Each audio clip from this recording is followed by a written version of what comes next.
नमस्कार दोस्तों, मेरा नाम है अंशुमन नायक और आप सभी का बहुत बहुत स्वागत है इंडियन डिफेंस न्यूज़ के डिफेंस टॉक सीरीज में, जहां पर हम रोज़ नए नए डिफेंस अपडेट्स के बारे में बात करते हैं। तो चलिए देर ना करते हुए आज की वीडियो शुरू करते हैं।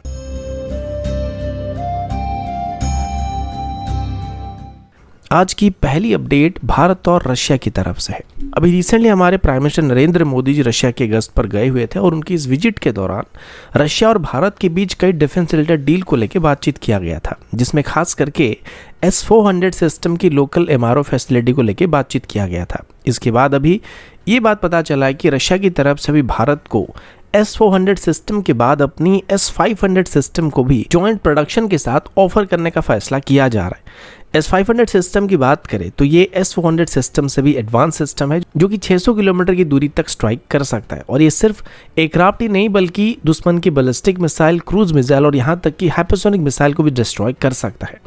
और 2018 में रशिया की तरफ से इसका लाइव डेमोन्स्ट्रेशन भी दिखाया गया था, जहां पर रशिया की तरफ से एक इंटरमीडिएट रेंज की बैलिस्टिक मिसाइल को S-500 सिस्टम से इंटरसेप्ट किया गया था। अब वापस भारत की बात करें तो भारत रशिया की इस प्रपोजल को किस हद तक एक्सेप्ट करेगा, ये बात वक्त आने पर ही पता चलेगा, क्योंकि अभी भारत के पास खुद की बैलिस्टिक मिसाइल डिफेंस सिस्टम मौजूद है और अभी भारत खुद की S-400 सिस्टम स्टैंडर्ड की long range air defence system को भी डेवलप करने की कोशिश कर रहा है। तो रशिया की इस ऑफर को किस हद तक आगे चल के कंसीडर किया जाता है, ये वक्त आने पर ही पता चलने वाला है।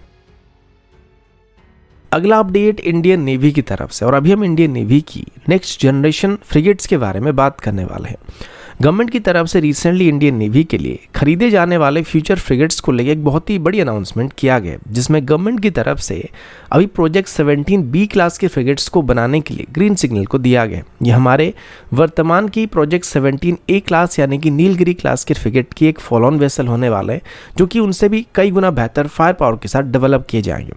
वर्तमान के लिए प्रोजेक्ट 17A के अंदर 7 नीलगिरी क्लास के फ्रिगेट को बनाया जा रहा है, जिसमें 4 मझगांव डॉक लिमिटेड की तरफ से और 3 GRSC की तरफ से बनाया जा रहा है। और अगले महीने तक ही इसी क्लास की पहली वेसल यानी कि INS नीलगिरी को, जिसे मझगांव डॉक लिमिटेड की तरफ से भी बनाया जा रहा था, उसको इंडियन नेवी को डिलीवर करने की उम्मीद किया जा रहा है। और उसके बाद GRSC की तरफ से भी अपनी पहली वेसल को 2025 तक इंडियन नेवी को डिलीवर किया जाएगा और बाकी सभी 7 वेसल को 2028 से 2029 के बीच ही इंडियन नेवी को हैंडओवर करने की उम्मीद किया जा रहा है। फिलहाल अभी प्रोजेक्ट 17B की बात करें, जो कि इंडियन नेवी के फ्यूचर फ्रिगेट्स होने वाले हैं, इस टेंडर में 7 के बदले 8 वेसल को बनाने का फैसला किया जा रहा है, जिनकी कुल मिलाकर कंस्ट्रक्शन कॉस्ट $7.5 बिलियन से ज्यादा होने की उम्मीद किया जा रहा है। और इसे भी मझगांव डॉक लिमिटेड और GRSC के बीच डिवाइड करके बनाने का प्लान किया जाएगा और उम्मीद किया जा रहा है कि इस बार दोनों को 4-4 वेसल को बनाने का मौका दिया जा सकता है।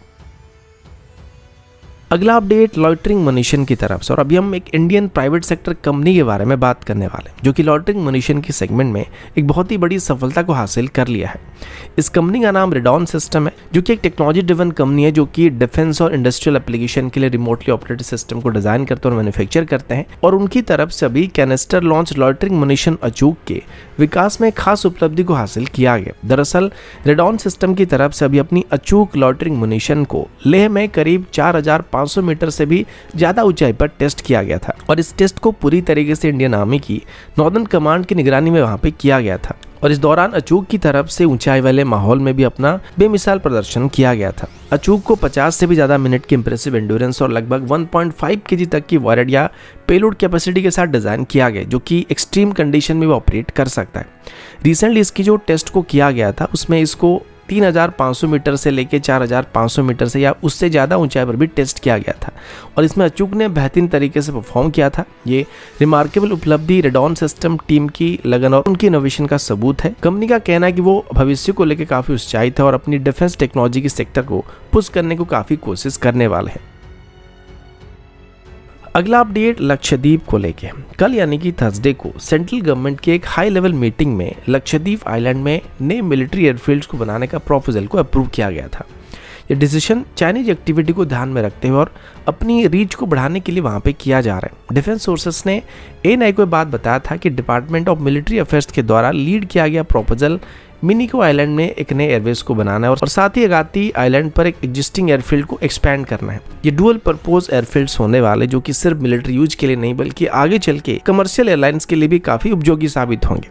यहाँ पर हर तरह के फाइटर और ट्रांसपोर्ट एयरक्राफ्ट के साथ साथ लॉन्ग रेंज ड्रोन्स को भी ऑपरेट किया जा सकेगा। इससे इंडियन फोर्सेस को इस रीजन में ऑपरेट करने की खास एज मिल जाएगी, जो कि पहले हमको नहीं मिल रहा था। ये मूव तब लिया गया है जब Chinese navy Indian ocean region में अपनी प्रेजेंस को धीरे धीरे एक्सपैंड करने की कोशिश कर रहा है और साथ ही पाकिस्तानी नेवी के साथ क्लोजली कोलैबोरेट कर रहा है।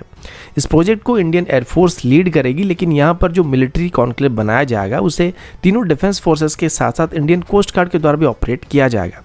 इंटरेस्टिंगली इंडियन कोस्ट गार्ड पहला फोर्सेस था जिन्होंने मिनिको आइलैंड पर एक एयर स्ट्रिप को डेवलप करने का प्रपोजल दिया था। मिनिको में बनाया जाने वाला एयरपोर्ट अरेबियन सी में सर्विलेंस एरिया को एक्सपेंड करने में हमको मदद करेगा और इससे डिफेंस के साथ साथ टूरिज्म को वहाँ पे बूस्ट करने हमको मदद मिलेगा, और जो गवर्नमेंट का भी प्लान है। मजे की बात तो ये कि मिनिको आइलैंड सिर्फ 50 मील दूर है मालदीव से, क्योंकि इसको एक बहुत ही स्ट्रेटेजिक लोकेशन में कन्वर्ट कर सकता है। तो यहाँ पर एयर स्ट्रिप बनने से और कम्युनिकेशन वहाँ पे स्ट्रांग होने से मालदीव्स और वहाँ पर बढ़ रही चाइनीज इन्फ्लुएंस को दोनों को भारत बहुत ही आसानी से जवाब दे सकता है। अगला अपडेट भारत और टर्की की तरफ से।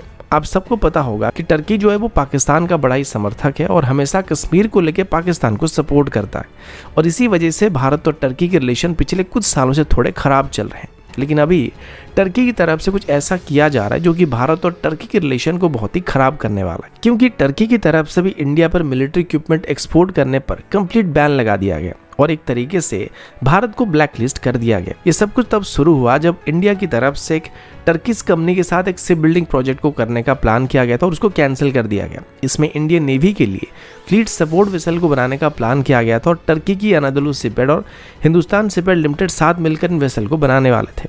अब ये कॉन्ट्रैक्ट कैंसिल होने के बाद या कुछ महीने बाद ही टर्किश गवर्नमेंट की तरफ से इंडियन मिलिट्री इक्विपमेंट को एक्सपोर्ट करने पर बैन लगा दिया गया था। मजे की बात यह है कि यह डिसीजन पर टर्किश गवर्नमेंट की तरफ से कोई भी मेजर पब्लिक अनाउंसमेंट नहीं किया गया था और यह डिसीजन कम्प्लीटली टर्किश पार्लियामेंट के क्लोज रूम के अंदर ही लिया गया था।